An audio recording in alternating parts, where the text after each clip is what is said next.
أنا اتصدمت في أقرب الناس ليا، خانوني وأنا ما عملتش فيهم حاجة. ويمكرون ويمكر الله والله خير الماكرين. بس دي طعنة من جوه من أقرب الناس ليا. سلم الأمر ويسلموا تسليما. طب إزاي أستحمل وأنا متأكد إن هم غلطانين؟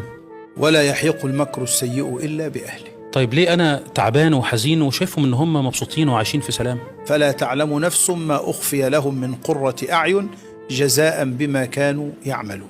بس أنا تعبان.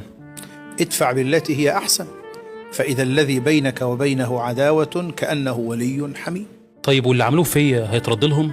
قل لا يستوي الخبيث والطيب ولو أعجبك كثرة الخبيث. يعني شايف إن ممكن أصبر تاني؟ فاصبر صبرا جميلا. يعني آخرتها إيه؟ إن مع العسر يسرا، إن مع العسر يسرا.